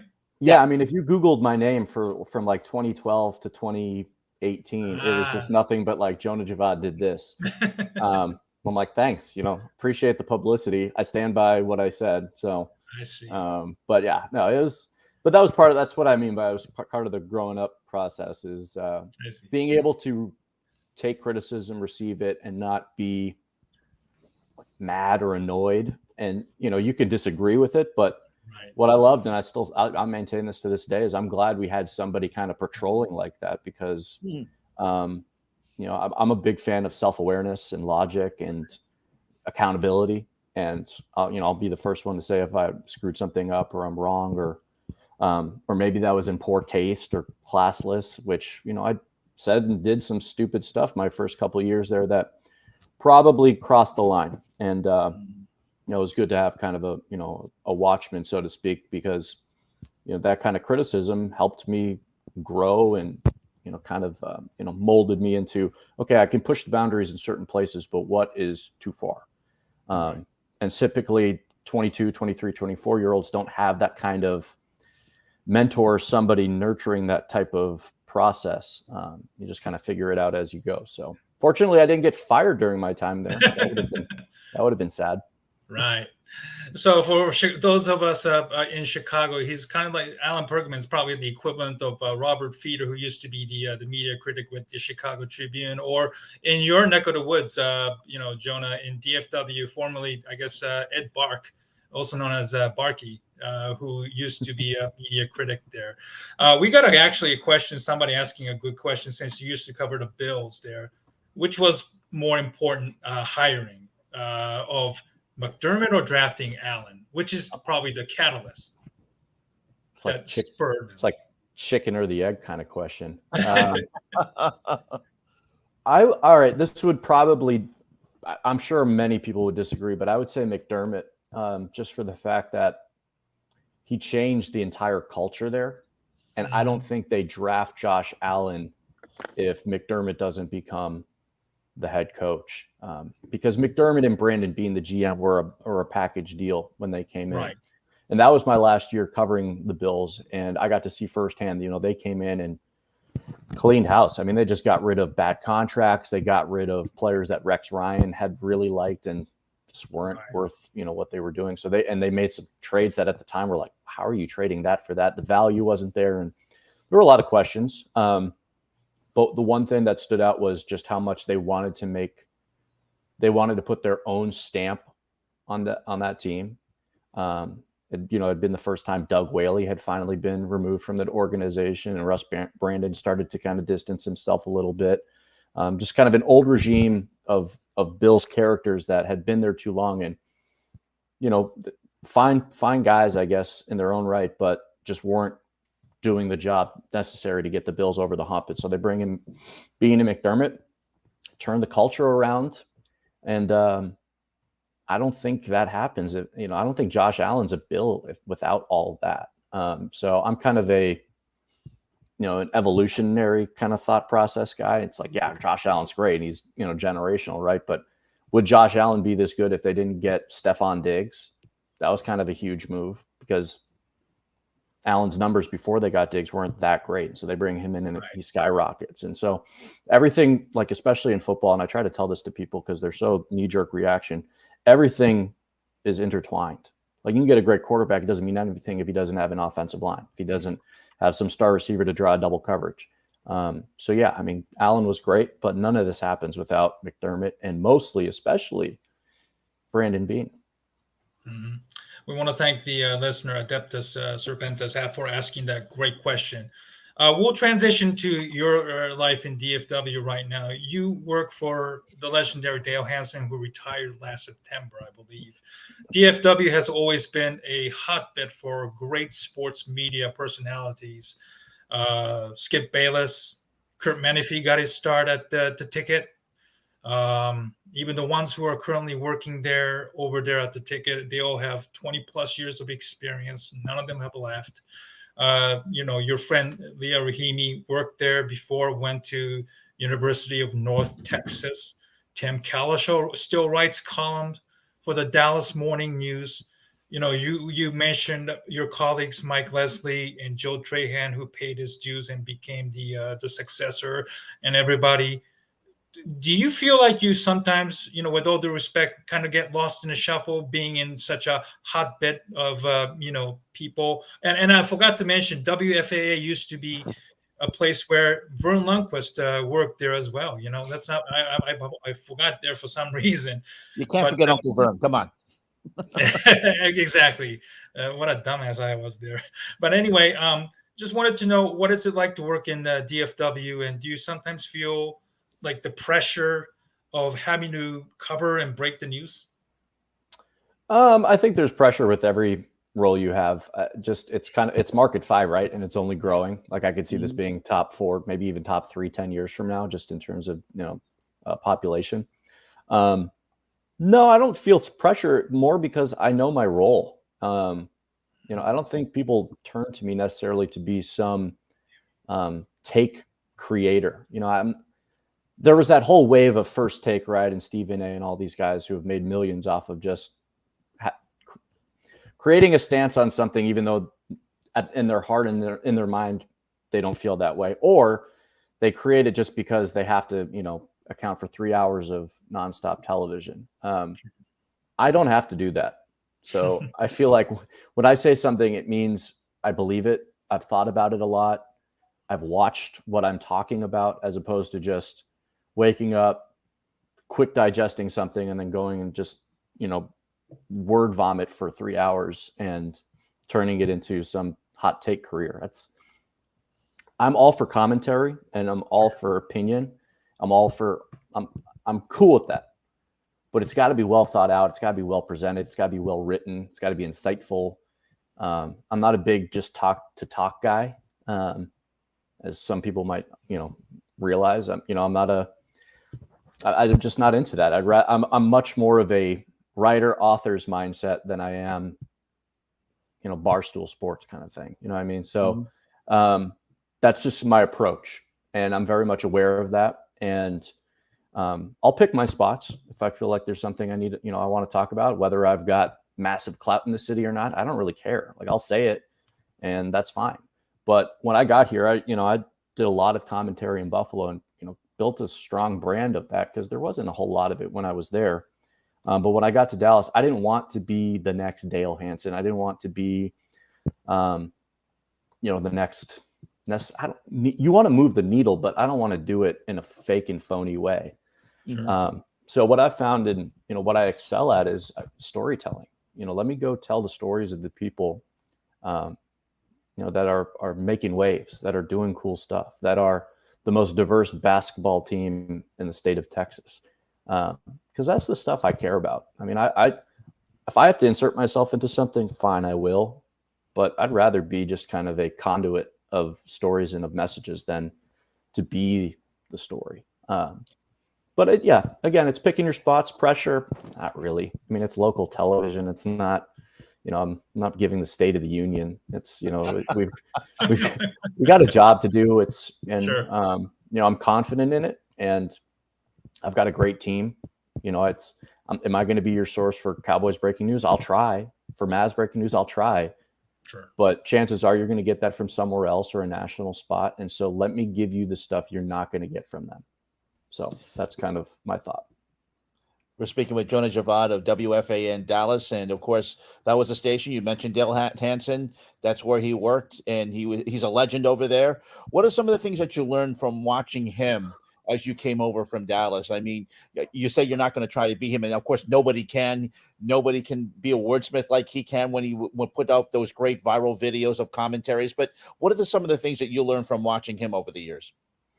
Dale and I, for about 4 years, would just have a lot of conversations about our just kind of a mindset and approach to what we do. It could be sportscasting, it could be storytelling. The one thing that he and I have always overlapped on is writing, and how paramount that is to everything. And it's really a lost art, the more and more content sites that come out. And it's just, let me just scroll through a million things, but writing is just going by the wayside unless somebody's, cares about it. So it's become almost its own niche, unfortunately. But that was one thing that he emphasized, and that, that's really why I got hired. He saw a story of mine in Buffalo when I sent my reel in, and the way I wrote it is how he said he would have written it. And that was really complimentary. And from his advice, there's too much to get to in this segment. But I will tell you that he and I still talk to this day. He and I still see each other to this day. We talk about the business. We talk about ways that I can evolve and improve. And, the way that the business has changed, like, there will not be someone like that ever again, just because local TV will never be like that again. The 90s, the early aughts, I mean, those days have passed, and he'll be the first one to tell you he made a great career, but his Michael Sam commentary, which then turned into the whole Dale Unplugs, is really what gave his career second life. And kind of connected him to the younger folks, the younger era, people who don't really watch local TV. They, could come up to him and recognize him because of something he said that went viral. It's getting emails from all around the world. And I always found that to be really incredible with him, is that he never just settled on being a version of what he had to be, and always was his authentic self. And I think that is, whenever I talk to young journalists who are getting the broadcast or Stratcom or whatever, I'm just like, you just got to be yourself.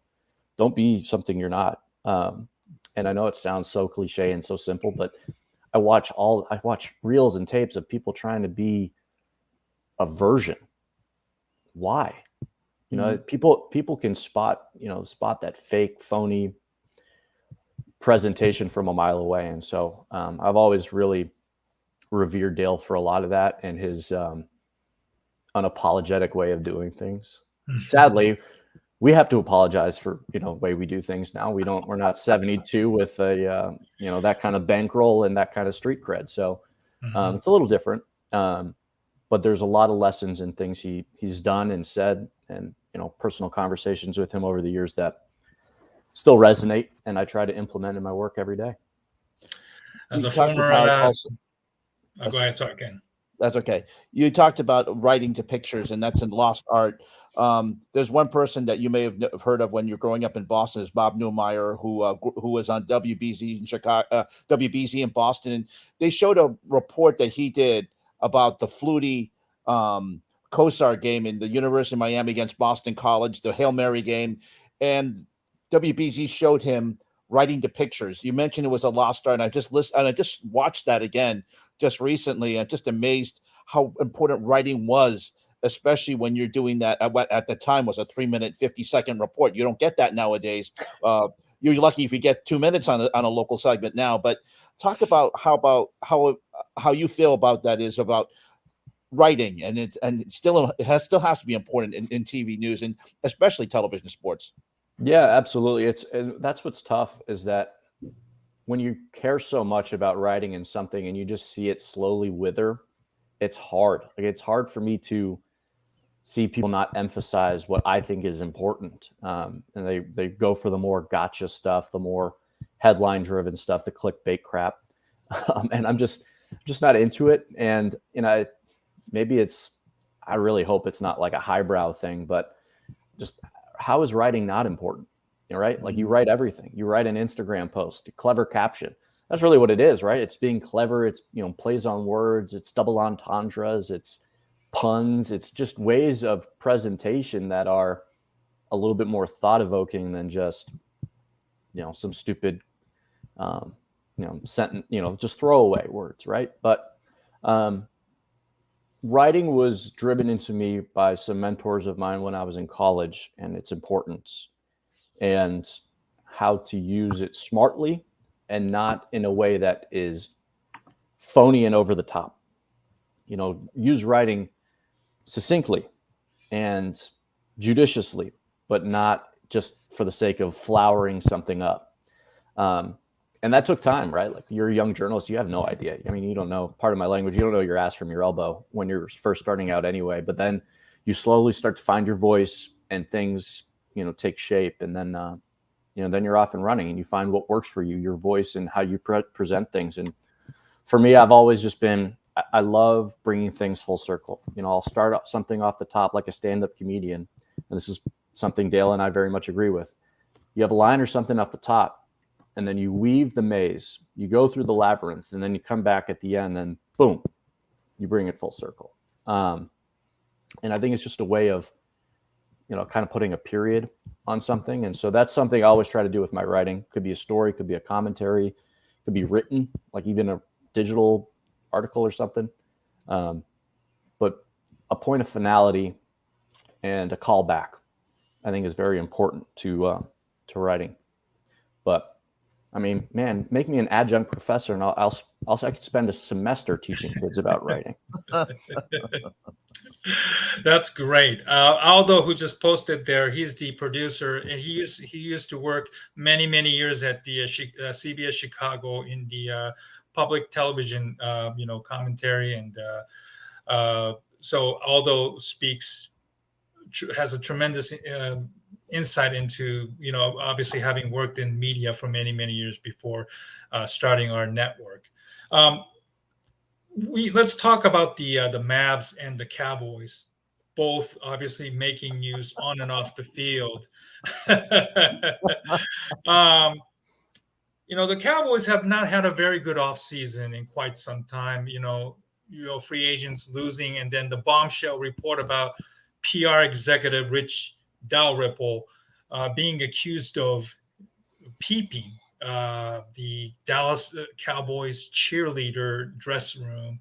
And then a few weeks later, the Dallas Mavericks, I believe this was last week, their former GM, Donnie Nelson, the son of former basketball legend Don Nelson, sued the Mavericks, claiming one of the Mark Cuban's executives sexually assaulted his nephew. Obviously, these types of stories keep you guys very, very busy, in DFW. But where do you see both of these stories ending? I know both stories, if I'm not mistaken. I know Cowboys settled with a bunch of cheerleaders, and then I read or heard on the ticket today that the Mavericks also settled with the nephew, if I'm not mistaken.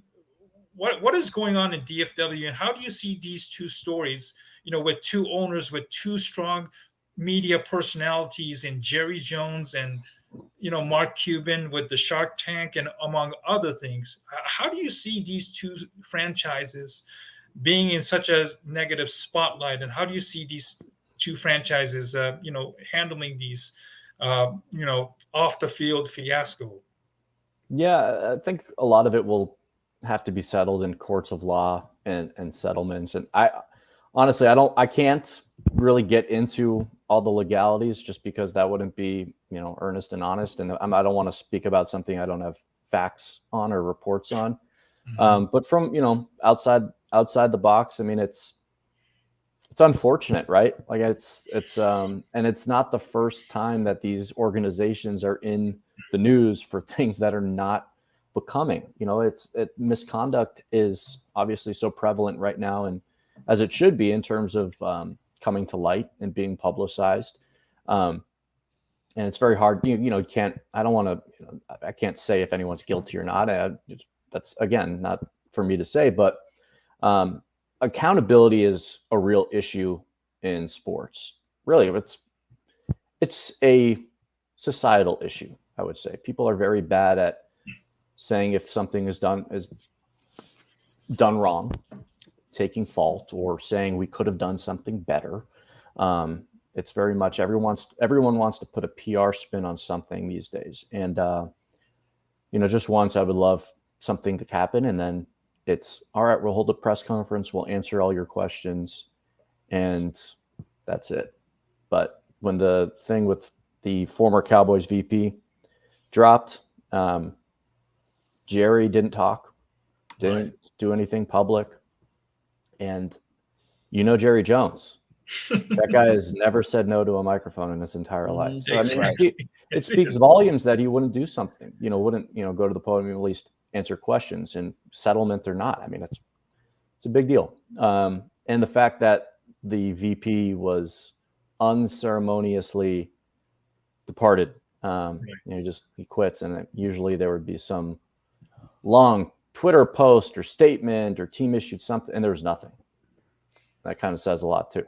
Sure. So, you can only kind of read between the lines with a lot of this stuff, but accountability is one thing. I'd love some transparency, but then again, these organizations are all about how they mitigate, these types of things. The Mavericks were in the news years ago. You remember a handful of years ago for all of those allegations. And so they bring in St. Marshall and, try to, patch things up. And then something like this gets reported. Mark Cuban says it's lies, but, it's, again, the courts will handle that, or a settlement or something.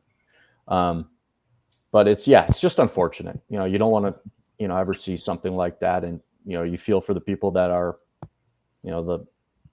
having to come out and make these things public just to get what they feel they're owed. So, Sure. It's not just the Cowboys though. I mean, obviously the Deshaun Watson deal. it's all over sports. And so it's really, how do we as media how do fans react to something like that? I can't imagine being a Browns fan right now. Here, how do you I don't right like how do you I don't know how you make sense of it, and I can't it's tough. I mean, it's tough. So but again, Deshaun's not the first or the last, and same deal with the the Cowboys and the Mavericks. It's just unfortunate. It's the only word I can really use. Yeah, exactly. As someone who's been in TV news and local news and still is, you're still having to see things evolve. We're seeing, whether it's the amount of time in a sportscast be reduced to a point where you just basically have to say hello and then goodbye in the segment. What is it like trying to come up with content for something you've done? We showed the segment that you did on the diverse basketball team, high school basketball team before at the beginning of this segment. But what is it like trying to come up with stories and content that can be hyper local, that can stand out, as opposed to stuff that's out on, as you mentioned, on the Barstools and the ESPNs? Natural curiosity, knowing people who know stories, getting, it's taken me a while, but I mean, 4 years later now, my address, my contact list is expanded, and, I'm always like 2 degrees away from somebody I need to get in touch with, which when you first move here is very hard. Stories like, I'll give you an example. A couple of weeks ago, so obviously what's going on in Ukraine is horrible, and it's, there's different ways to localize it, right? Ukrainians in America, and things people are doing to make them feel supported and loved. There are 2 WNBA basketball players who are from North Texas who were playing for a team in Ukraine all year, ended up leaving Ukraine for winter break. We're about to go back when they get a notice from the embassy saying, hey, there is a travel ban. You can't come to Ukraine. And so they end up meeting their team, I think it was in Bulgaria, to, play a couple of tournament games. And then they came back. Meanwhile, the rest of their team is Ukrainian and couldn't go back home, while they had friends and family still there trying to take shelter, find safety. Some of their teammates had children, 5-year-olds in Ukraine, and didn't know how to get in touch with them when the war started out. So stories like that, where how can you find something that is national, global even, and then bring it back home with a local tie? I'm a big believer in great stories are great stories, and I'm at the point where it can have this much of a North Texas tie, because people care about good stories or important stories. Not everything is going to be feel good, but we try to find the ones that do make you feel better than the ones that are a little bit more raw and revealing. So, no, it's a constant battle, but I mean, again, it's people. We're telling stories of people more so than we're telling stories of pick and rolls and baseline screens and all this other stuff. Like, listen, I'm a nerd. I'm a dork. I love hoops, but I care about stories about people more than anything else, because that's where you get the emotion. That's where you get personality. You can do a commentary about the X's and O's and, defensive line running a stunt here and whatever. Who cares? Like, how many people are going to truly care about that? It's a small fraction. And even then, for a local TV audience, even smaller. So find stories that affect communities, find stories that affect people, minorities, people that may look or sound, talk like you. And not just stories about players, teams, athletes, which constantly change year to year anyway. And based on what we saw at the beginning of the interview, you're an incredible storyteller, and I never tire of hearing that. I just want to know that. There was a time, as if you don't get enough accolades. Oh, please listen. That was a terrific interview. Obviously, when I was living in Dallas, watched the Dale Hansen do the nightly sports. It was obviously a lot different. A lot of people on the comment section, talking about 90 seconds in, local sports just isn't enough.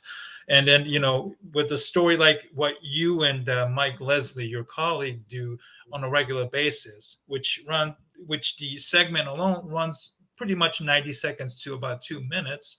I was really drawn into that, the way you guys do the stories locally, and I really, really look forward to, watching it again when I move down there. Before we let you go, we have to talk about your love for the Cincinnati Bengals this past year. This is you. Oh, you're watching the. Oh, yep. You're gonna make me cry again. Some of my friends were giving me grief. They were saying that was totally staged, and I'm like, "Are you kidding me?" No, that was the opening game, the very first one. Yeah, my wife recorded that, and she knows how tortured I've been over the years, and I try not to let my Bengals fandom come out unless it really needs to be. Like what am I going to do? Run around bragging about a team that goes 5-11? So I don't know. It's something where it was first time in my life I got to experience them winning a playoff game, and I know it sounds so stupid, but it was a reminder where it hit me in the moment of just a flashback of all of the defeats, all of the losses, all of the days I spent watching them lose in the first round in a bar by myself, sadder than hell, and to finally see them come out on the winning side. Yeah. It just hit me. And so, we get so ingrained in this job that we do that we forget to enjoy being sports fans, and we forget to enjoy why we got into this. Right. And for me, it was because I love sports and I love these teams. And, if it's ever a Bengals Cowboys Super Bowl, I'll cover it logically and rationally like I do every other game I try to cover. So, I'm just glad, I've told many people this. I had offers in Cincinnati years ago, and I was like, I'm never going to go cover my favorite team. So that's going to be right. You guys, you can't do it logically. Yeah, I understand. Yeah, like how am I supposed to cover a team neutrally when I can't? Like, maybe I'd be even better because I find myself to be a very logical fan. Maybe I'd do a great job of it. But no, I didn't want to touch that. Didn't want to make the last glimmer of my sports fandom work. So that's the one thing that in our business you got to balance: being a fan and being a reporter, being covering it. So were you thankful that you weren't in Buffalo when Buffalo defeated the Bengals in the playoffs? Oh yeah. I'll tell you, it's I really hope there aren't Bills fans watching this, but I'm sure there will be some. I was kind of hoping that the Bills wouldn't beat the Chiefs because one, I don't think the Bengals would have beat the Bills in the AFC Championship, and two, I didn't want to root for my team against theirs. I mean, if it's not the Bengals or the Bill, if it's not the Bengals, I want the Bills to come out of the AFC. Sure. And so I didn't want to be put in that position. I'm like, just give us the Chiefs or something so we can, everybody can hop on the bandwagon. So yeah.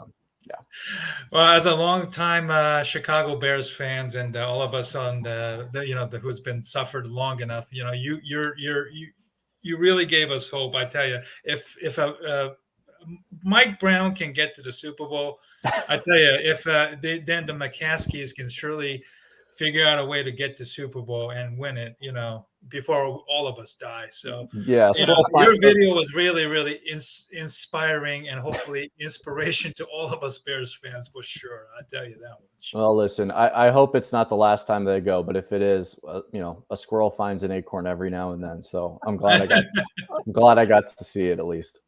Well, at least you guys have done a real good job. The Bengals have done a real good job protecting, beefing up that O-line. You've added, former Cowboy Lyle Collins, I think yesterday. Yeah, we'll see. At least they're doing best to keep Joe Burrow from becoming the next Andrew Luck. we'll see what version of Lyle Collins shows up in Cincinnati, and they've definitely made some moves, but those moves have been more on the let's find value instead of find the best players. So we'll see. We know the Bengals don't like to spend a whole lot of money, and remains to be seen. The AFC is going to be a dogfight. Yes, and that'll be a lot of fun. I'll ask one last question of you, Jonah. Since you grew up in the Boston area, how does one? And I can say this because I'm a Browns fan living in New England. I'll just ask the facetious question that every New England fan asks me as a Brown fan. You grew up in the New England area. How did you become a Bengals fan? Yeah, I mean, all my friends growing up are Patriots fans, and so that you can imagine how fun that was. Yes, I think they won. I think they won 3 or 4 like before I left for college. I get reminded daily by my buddies of what I could have chosen. No, in '97, I think I was like 7 years old. Played with them in a Madden video game. I had a childhood book that was on Boomer Esiason. It was really random, and just kind of all of those things came together, and next thing I know, I'm cheering for Darnay Scott and Peter Warwick and actually, it's more like Carl Pickens and Jeff. Blake Great team, Shake and Blake. Yes, sir. So back in the and then the Achilles Smith fiasco, and I was stuck. And my favorite story when it comes to my Bengals fandom was back in 2004, 2005 when they're starting to actually get good with Carson Palmer. Yeah. And I was 14, 15 at the time. We didn't have Sunday Ticket or anything. We didn't even have cable at the time. And I'm just hammering refresh on ESPN to like see if they scored. And I would do that for 3 straight hours. And then finally, my mom's like, why don't you go find a way to watch them? I'm like, that's a good idea. Where can I go? So I would take the T from where I lived outside of Boston, 35 minutes into the city, go to the Fours bar in downtown Boston with one of my buddies. Yes. There's also another bar around there. And they let me in. I obviously wasn't 21, though I probably looked close to it with, big nose, facial and all that. I could have passed for 18 for sure. But no, and they let me in, and I was like a kid in a candy store watching the Bengals, on TV, drinking waters and eating chicken tenders. And meanwhile, everybody else in there is just some drunk Patriots fan. And they're like, who is this kid in a Odell Thurman Bengals jersey screaming? Deep cut. I couldn't let that go. Once I found out, great answer. And of course, living in New England as a Browns fan, I feel you. Feel you very. Yeah. But we're going to have some great rivalries. Unfortunately, we have Deshaun Watson, but that's a story for another day. So, but Jonah Javad, thank you very much. Boston kid, went to Missouri. I have to mention that now. And going to Western New York and now making it big in Dallas. Thank you very much for joining us, and we hope to have you on again soon. Thank you, fellas. Appreciate it. Thank you so much. And when I get to Dallas, I'll buy you dinner for being on our show for tonight. Sounds good. Appreciate it, guys. Thank you so much. We'll talk again soon. Take care. The AA team will continue on the Barroom Network right after this.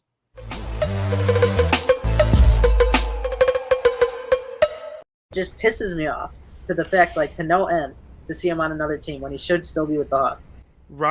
Rocky Wirtz should call Stan Bowman and just remind him that he's still fired because of that trade. Just call him up, Stan, how you doing? How's the family? Oh, by the way, just so you know, you're still fired. I mean, he's so good, dude. And it made me laugh when Panarin was on the Hawks. He's only good because of Kane. Are you stupid? Did Kane ever have 100 points before Panarin came along?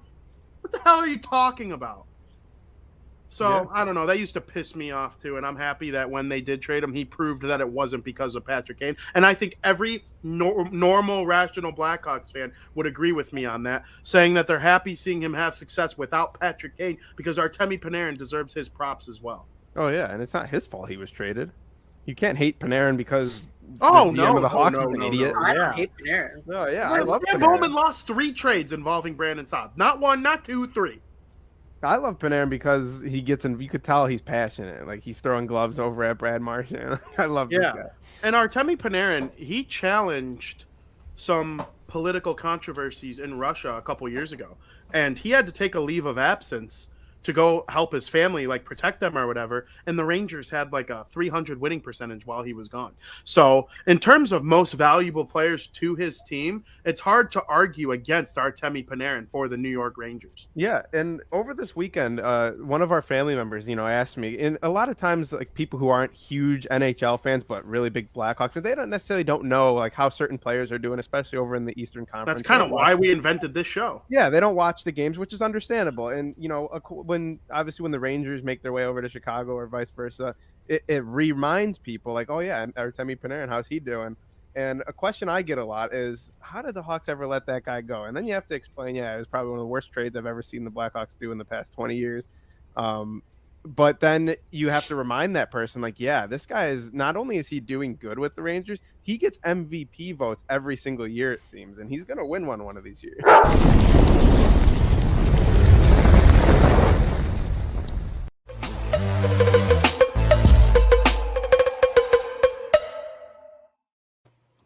Well, what a show we had tonight. Jonah Javad of WFAA in Dallas. And we also had the great Allen Trieu of 24/7 Sports. We'd like to thank both of them for coming on the show. And Stephen, we bring these diverse voices, Allen Trieu, Asian, and also Jonah being Persian.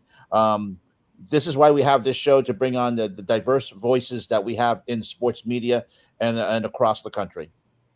Yeah, without a doubt. And I always thank these guests for, taking time out of their busy schedule to come on our show. And, we've had real fun doing this. And, we really enjoyed the opportunity to talk to these people that we don't regularly get to do. And only, the Barroom Network has been, kind enough to give both of us the opportunity to do this show every other week. And, we don't take this opportunity for granted. And, we both thank Aldo for producing, and also people for joining and, commenting on our show. And we have an announcement starting in our next show in 2 weeks. We will be going down to 1 hour instead of the full 2 hours that we've been doing. We have another show. Baseball season is coming up, so Barroom Network will be having shows. So it's going to be the next AA team is set for Monday, April 4th at 7 Central Time, 8 Eastern Time. And of course, that will be 1 hour. That show will start to be 1 hour, as we're going to be going to shorten the length of the show. And we're also going to be having a show after us about the baseball and the White Sox. Very important, because baseball is very important to Chicago and the city. And we want to make sure that you're covered and get all the reaction that you need in regards to the Cubs and the White Sox. The next AA team is set for Monday, April 4th at 7 and 8 p.m. We'll have guests for you at that time. Instead of having 2 guests, we'll reduce down to 1 guest, and we'll have our segments at the beginning and at the end as usual. But, it's fun. It's been fun doing 2 hours, but sometimes going down to 1 hour is even better. Absolutely. We could have 1 guest, or we could have 2 guests and talk about the same subject as well, allowing 2 guests to, have different voices. Hopefully we'll be able to fit within the hour. Next week, the South side, what was the name of the show? South Burbs Hitmen, covering the White Sox, will be on next Monday. And we mentioned our next show is Monday, April 4th at 7 Central. Hopefully, if you have any guests that you would like to see us interview, we're welcome. We always have it's very, very difficult to find guests like we did with the Allen Trieu on such short notice. We thank him, but we know that it will always not going to be very, very easy. But if you have any guests that you would like to have us interview, we're more than welcome to guest suggestions, and we'll do our best to accommodate the requests. And don't forget, at 8 o'clock Central Time, it's Dan and Aldo bare their souls, and it's always interesting to see that show as well. For Stephen Nagishi and our 2 guests tonight, Allen Trieu and Jonah Javad, I'm Ken Fang. Thanks for watching the AA team this week. We'll be back on April 4th at 7 Central Time. And until next time, have a good night, and we'll see you then. Good night, everybody.